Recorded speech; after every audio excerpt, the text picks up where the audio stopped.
Sveiki bičiuliai, sveiki visi kelionių entuziastai. Praėjo praktiškai 10 mėnesių, kai nesimatėme.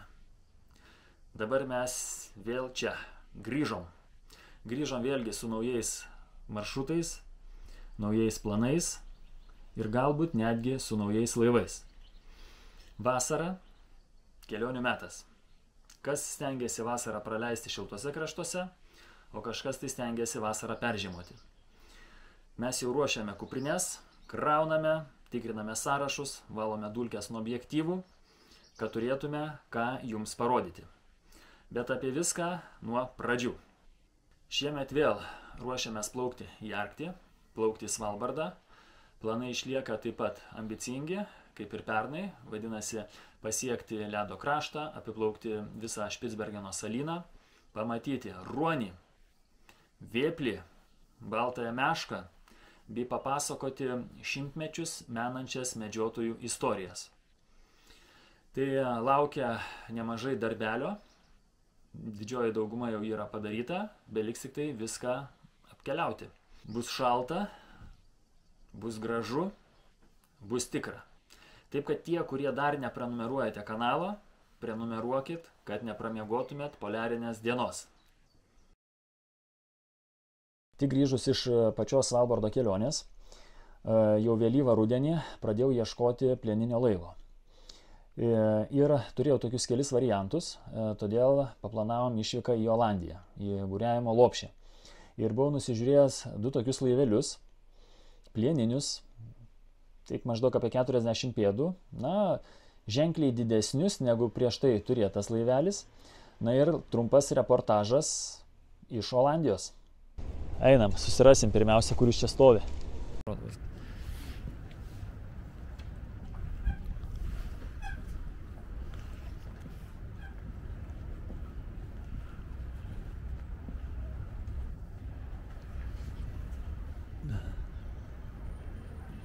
Metalinis laivas, čia yra viena kajutė. Aišku, čia yra gultai padaryti. Sudėtos burės sandėlys. Čia yra tokia krosnelė, kur viskas išeina per visą šildymas. Štai va, kaip atrodo. Vamzdžiukai aptvarkyti, sutvarkyti.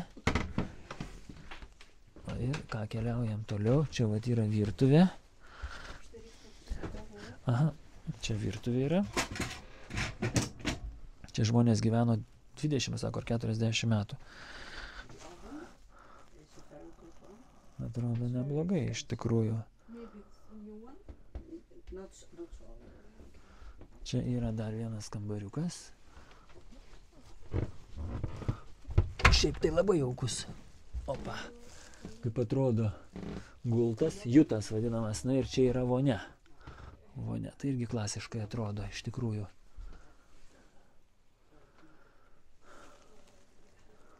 Tualetas. Tvarkingas laivelis, žinokit, šakės. Tikrai žiauriai išlaikyta, žiauriai gerai atrodo kol kas. Atrodo gražu, viskas švaru. Tai va, aprodysiu jums dabar tokį laivelį, kurį irgi esu nusižiūrėjęs. Atrodo, va štai taip jisai. 38 pėdų, dvistiebis, kečas. Na ką, keliaujame ant laivo denio. Galim iš tikrųjų apsisukti, kaip čia viskas atrodo. Tokia guminė danga, kad nebūtų slidu. Čia irgi vienas štorminiai būriai instaliuotas. Toks bus truputėlį ekskursija. Taip atrodo vidus. Na ką, lipam. Lipam į vidų. Taip. Štai čia yra pečiukas, kuris apšildo visą laivą. Aišku, čia joks šildymas neišvedžiotas. Čia yra priekinė kajutė. Man asmeniškai tai tikrai nejauki, kadangi čia yra perdarytas Kopmanas. Kopmano firma yra labai rimta, bet tokios sienos ir kvapas, kaip poliklinikoje, pasakysiu atvirai. Tai čia nelabai fainai. Aišku, liukas jau yra pavargęs. Ne faktas, kad neleidžia. Ne tik turi būti geram stovyje, bet dar svarbu, kad mums patiems laive būtų jauku, faina ir malonu. Tokie fokusai, va tokį fokusiuką jau man nelabai riebų minusą. Jau čia techniškai yra netvarkinga. Nu, aš suprantu, kad gal praktiškai. Na, čia tai apsauga, kad į šitą kampą vėl fokusai. Gal čia viskas čia ir veikia, aš manau, be problemų, bet man tai jau nelabai patinka tokį bairį. Ir dėl ko aš tai pasakoju, nes kaina yra laivo nemaža. Jisai skirtas tikrai jūrai, rimtas laivas. Nu, kažkaip tai nesižiūri. Aš kaip pratęs pas mane laivelį, tai viskas tvarkingai. Nu, praktiškai čiut neidealiai. Jis iškaltas yra faniera. Nėra taip, kad žinot, sakytum, kad viskas, imu, gausiu pinigų iš kur noriu, imu. Ne, čia ne tas laivas. Forma tai labai graži. Tas, kur tikėjausi, kad nuvils, sakykim, tai tas atvirkščiai, ledas. Šitas, kur tikėjausi, kad bus superinis, trupučiuką nuvylė. Ir kaina jo tikrai daug didesnė negu to, kur žiūrėjau. Tai va, tiek trumpai. Na, o žiemą gruodžio mėnesį kėliau laivelį My Melody, su kuriuo būriavome.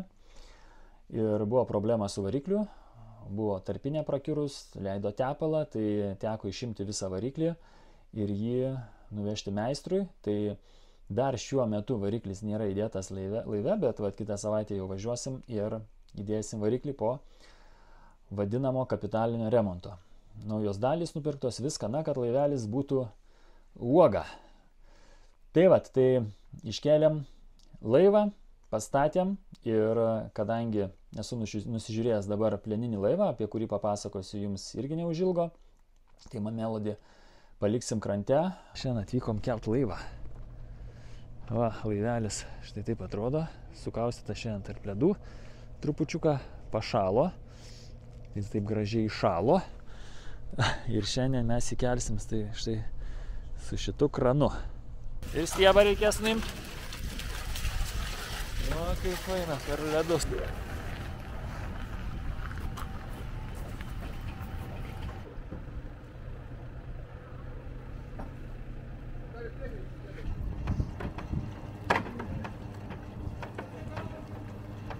O dabar tos malkos kaip čia? Palaikys, mes tą lapkę susikelsim tiek, kiek reikia. Gerai. 2 metai. Bet tai šiaip kylis viskas techniškai. Laivas taip nėra labai apaugęs smarkiai. Braška, traška, bet šiaip neapaugęs labai. Taip pat žiemos metu gavau elektroninį laišką iš, kaip čia pavadint, dabar jau gal net sponsorių, kurie pasiūlė man padovanoti prožektorių, kad parodyčiau jį jums, vadinasi keliaujančiai auditorijai. Ir aš jį sakiau, išbandysiu žiemos žygį, kuriame dalyvavau kovo mėnesį, kad atnaujinčiau savo žiemos įgūdžius. Tai labai trumpas reportažas apie prožektorių. Iš karto galiu pasakyti, kad prožektorius tikrai vertas ten visų pinigų, nežinau, jis apie 100 eurų gal kainuoja. Ir kas svarbiausia, aš žiemos žygyje sutikau seną keliautoją, nežinau, gal pensinio amžiaus, gal tiesiog taip suvargęs, kad atrodo, kad pensinio amžiaus. Jisai turėjo lygiai tokį patį prožektorių, daug metų, tik tai mažesnį modelį. Nu, sakau, geras, aš pirmą kartą buvau girdėjęs apie tą prožektorių, apie tą jo tokią firmą.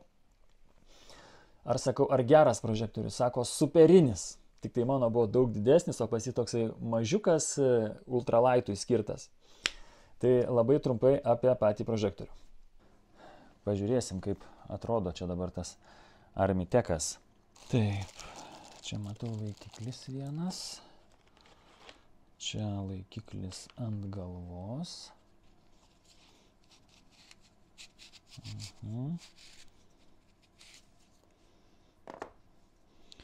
Nu, įdomiai taip atrodo. Įdomiai, jau ne taip dėsis, kaip stulpas ant galvos, bet jau šonu.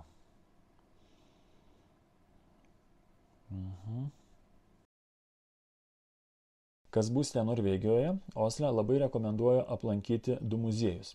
Pirmasis iš jų yra Fram muziejus. Tai Framas pats tai buvo medinis laivas, kuris buvo specialiai suprojektuotas atlaikyti ledų suspaudimą. Toksai buvo apvalus korpusas, kur nukreipdavo jį aukštyn, todėl ledai negalėdavo jo suknežinti. Ir šitame muziejuje galima patekti ne tik ant laivo denio, bet ir į patį laivo vidų, pamatyti, kaip tuo metu gyveno įgula, kokias kajutės turėjo, kaip atrodė virtuvė, variklio skyrius ir panašiai. Taip pat daiktai, kuriuos naudojo kapitonai navigacijai, tuo metu GPS-ų jokių ir elektroninių jūrlapių nebuvo.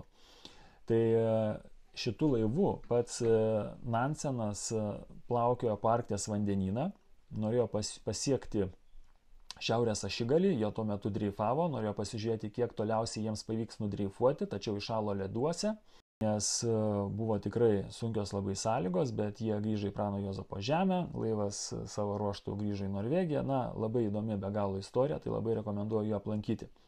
Kita labai įdomi ekspedicija tai buvo Kon-Tiki, tai buvo inicijuota vieno norvego mokslininko, kuris susirado 5 vyrų komandą ir visi išplaukė. Jie startavo iš Pietų Amerikos Peru ir pasiekė Prancūzijos Polineziją su iš balzos pagamintų plaustu. Įveikė 4300 jūrmilių per 101 dieną. Jiems gelbėjo vandenyno srovės ir vėjai. Tai rekomenduoju tam skirti šitiems abiems muziejams kaip minimum 1 dieną. Kelių valandų tikrai neužteks, žinokit. Žiemą prisiminiau, kad reikėtų atnaujinti savo turistavimo žiemą įgūdžius. Tai susiradau komandą ir iškeliavau į Hardangervidos nacionalinį parką. Tai viso nuėjome per 7 dienas, jeigu neklystu, 120 km nučiuožėm, turėjom įvairiausių oro. Iš tikro labai daug išmokom, truputėlį pavargom. Iš tikrųjų tai netruputėlį, o taip gerokai, nes labai kalnuota vietovė. Ir toks trumpas reportažas apie stovyklavimą žiemą.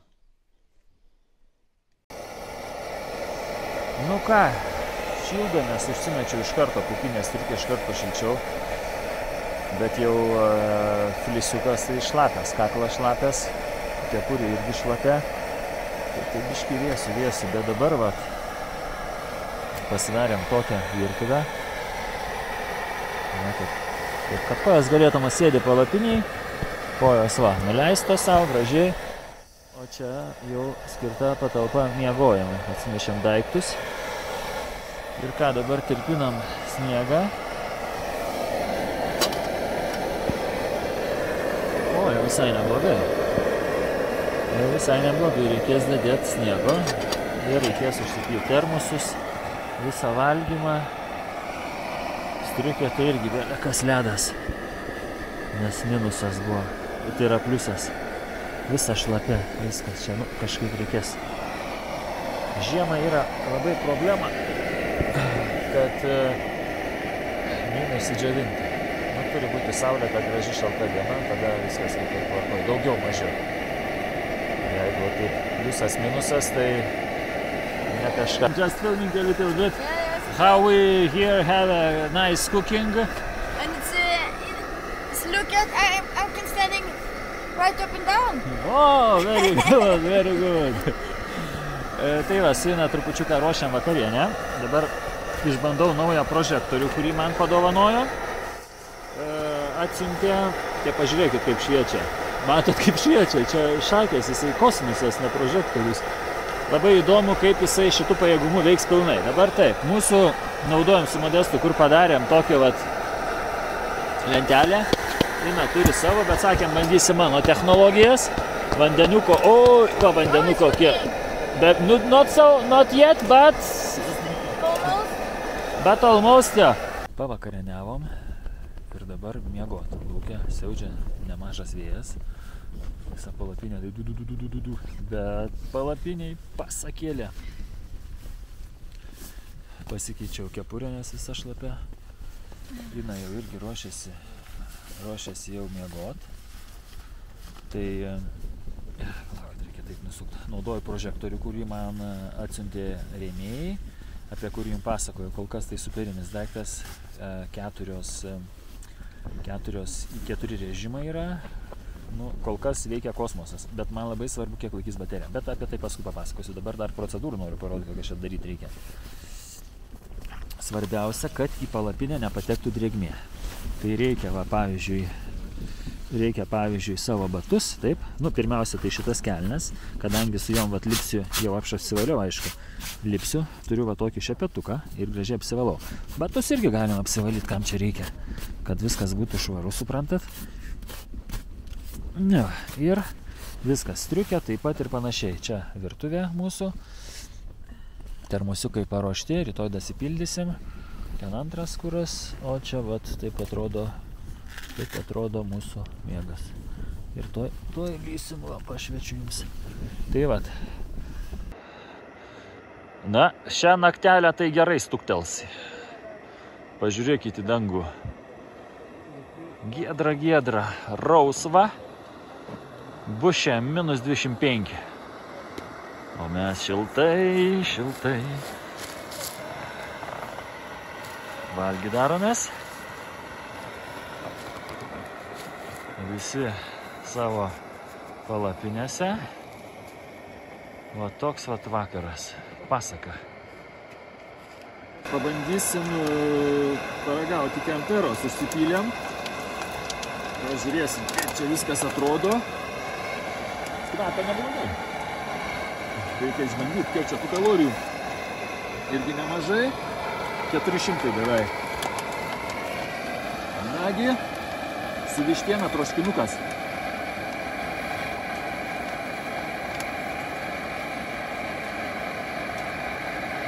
Tai po tokios dienos tai pasaka. Snargius, tik bėga šičiut.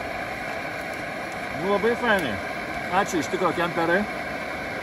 Labai skaniai. Ir renkamės prekę lietuvišką. Tai labai skaniai gaminate. Tęskite taip ir toliau. Ačiū jums labai. Oi, kaip gerai. Okay.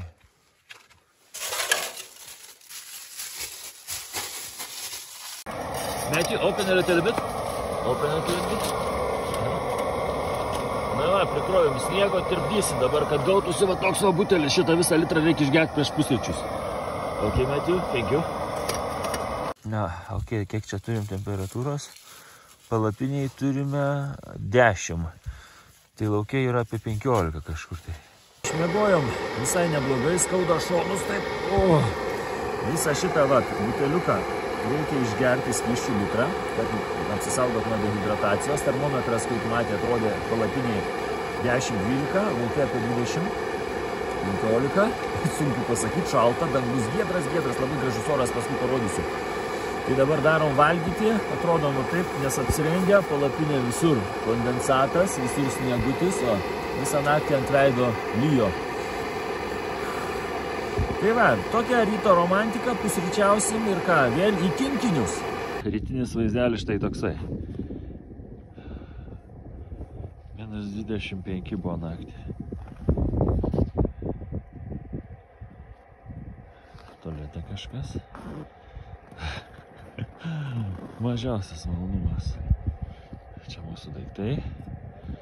Toj saulytė turėtų išlysti. Šalta ryte, oi šalta. O mes tenais keliausime. Užsidėjau vilnonę kepurę, ant tos vilnonės savo tą kitą flisinę kepurę. Visada su ją važiuoju.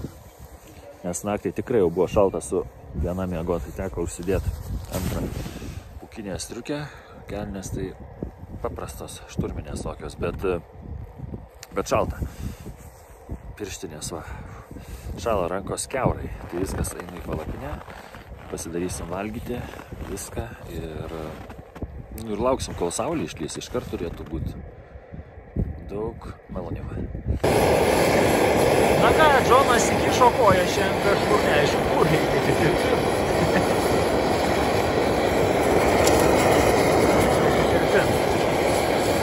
Džonas dabar kaip pacientas, like a patient. Negali niekur eiti su viena koja. Nieko baisaus. West and down here.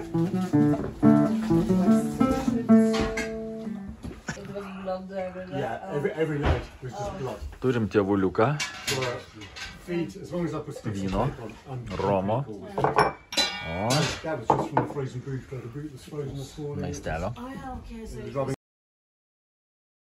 Tokios kelionės, tokie vojažai praeitų metų.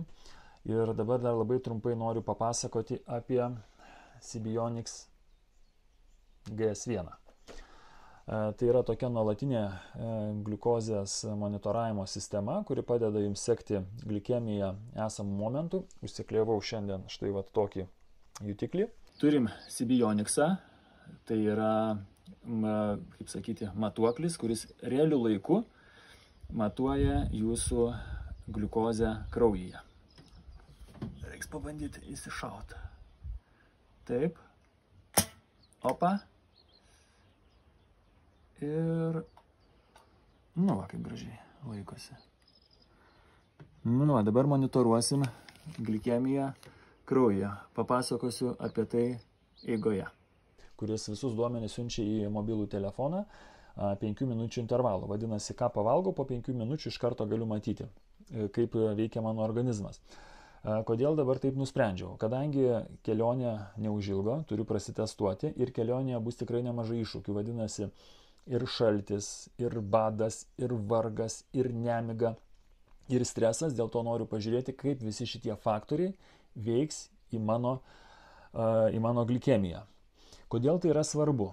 Normalus cukraus kiekis kraujyje yra nuo 3,5 iki 5,5 milimolių litre. Vadinasi, kai tokia yra glikemija, viskas yra ok.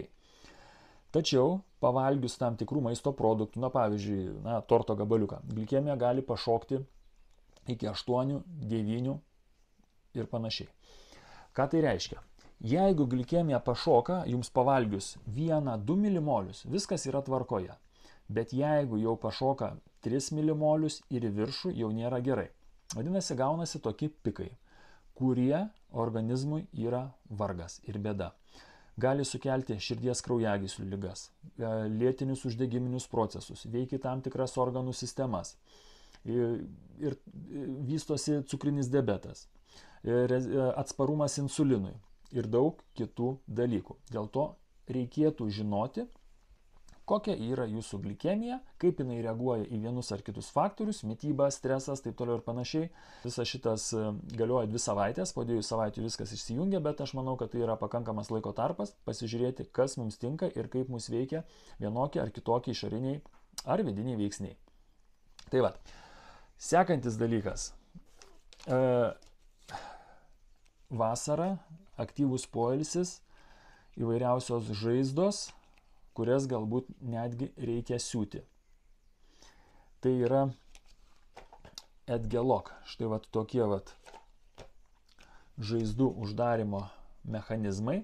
Jeigu, pavyzdžiui, netyčia įsipjovėte, kad nereikėtų visko mesti, važiuoti į ligoninę, kad nereikėtų ieškoti kažkokių tai izoliacijų, kad tiesiog gražiai paimti ir sutvarkyti žaizdą. Čia viskas labai gražiai pasidaro, už galų užkliuojat prie žaizdos, už galiukų užtraukėt ir žaizdos galai labai gražiai priartėja vienas prie kito. Ir padeda išvengti ir didelių randų, nes kai kurie užbintuoja, užkliuoja, deda kažkokį tai kompresą, ten randas negražus, pirštas nesilanksto, vienu žodžiu. Tai va, tai kad išvengti tikrai labai rekomenduoju, šiaip nėra labai pigus, bet jeigu keliese sugalvosit, galite nusipirkti vieną dėžutę, pasidalinti po keletą va štai tokių ir problema išspręsta. Dar trumpai noriu pakalbėti apie žaizdas. Labai trumpai, štai yra tokie variniai tvarščiai. Atsikirpat savo gabaliuką tiek, kiek jums reikia. Ar kažkokią pūslę pritrynėt, ar kažkur tai nusibrozdinot, ar tiesiog kažkokia yra atvira žaizda, atviri vartai patekti infekcijai. Užklijavot gražiai viskas. Arba iš karto galite turėti pasiruošę štai tokį. Įvairiausių dydžių yra varis, labai gerai veikia antimikrobiškai.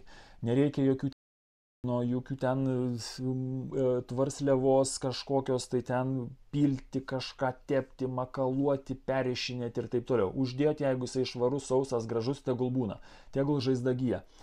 Tai yra inovatyvūs tvaršiai, superinis dalykas, tai vieną tokį lapelį nusipirkus, nežinau, čia manau, kad jums ilgam užteks, na aišku, jeigu atsargiai viską darysit. Ėjom Tromsė per uostą, Kęstučiui, kai parūpo šitas laivas, jau praktiškai žada pirkti. Kęstutis nespėjo grįžti, jau apžiūrinėja naują laivą, didesnį, sakė, reikia man didesnio laivo, kad turėtume ir atskirų kajučių ir visko, žiūri, kur padaryti pirtelę. Va čia va pirtis. Tai va taip 6 paras nemiegojęs ir vis tiek neina miegot, užsiiminėja visokiais reikalais. Na ir dar labai trumpai apie naują laivą. Tai pamenu, grįžome iš Svalbardo ir pačią pirmą dieną nuvažiavom į Tromso uostą. Kažkaip tai nuėjau pas kapitoną pakalbėti, kur galėtų žiemoti My Melody laivelis. Ir žiūriu, stovi toksai metalinis laivas. Ir aš jo klausiu, sakau, gal parduoda tai laivą kas nors? Taip atrodė gražios tokios formos, dvistiebis skečas. Sako, parduoda. Ir kaip tik savininkai buvo, iškart nusileidau. Nuėjau, pakalbėjau su savininkais laivo, įsileido jisai į vidų, viską aprodė, pašnekėjom, bet kadangi, kai buvau savaitę praktiškai nemiegojęs, tai suprantat, taip nelabai ką atsimenu. Taip greitai prabėgau viską ir atsimenu tik vieną, kad kažkaip tai nelabai jis man patiko. Bet praėjo mėnesis ir susirašiau su tuo savininku, viskas matyt susigulėjo ir man tas laivas pradėjo patikti. Tai mes su juo susirašinėjom net iki dabar. Ir važiuojam su tą mintim, kad pirksim laivą. Ruošiamės taip, kaip tikrai kelionė į Svalbardą, plaukti vėl. Ir viską perkam, dedamės, bet aišku, gali tai būti, kad nusakysiu, ne, sorry, netinka kažkas tai. Nu, jeigu bus šitaip, tai nepirksim, nu. Plauksim su savoju kažkur tai laiveliu. Vis tiek kažką tai galvosim. Tai ką, pirmas toks video ilgesnis pareikalavo nemažai jūsų laiko. Tai labai ačiū, kad pažiūrėjot. Labai tikiuosi, kad kažkas, na, kad patiko gal kur muziejus parodžiau, kaip turistaujama žiemą. Gal kad papasakau apie pleistrus. Tikrai kažkam tai naudinga. Nu, žinokit, atvažiuoju į priėmimą, įsivaizduokit. Atvažiuoju į priėmimą vietoj tokio, kad žmogus būtų tvarstelį pasidaręs. Tai pradedant rūgio varpą, baigiant kopūsto lapu. Ant pirštų suvinioja, sumaklevoja, prišutė kažkas tai. Paimiai. Kaip kultūringas žmogus, nusipirkai, atsikirpai, užsiklijavai, viskas, pamiršai, kad nebūtų jokių fokusų. Tai ačiū Jums dar kartelį ir manau greitų metų pasimatysim. Kelionėje turėsiu palidovinį ryšį, palidovinį internetą tai yra, bet didžiąją dalį turinio greičiausiai kad dėsiu per Instagramą. Tai va, tai kas dar nesekate Instagrame ir turite, tai tikrai pasekite. Dėsiu storius, reelsus, greičiausiai turbūt, kad storius deda žmonės įprastai, kai keliauja, o visas video, kurį filmuosim, bus rudenį. Tai va, tai palaikom ryšį ir visiems geros ateinančios savaitės. Iki.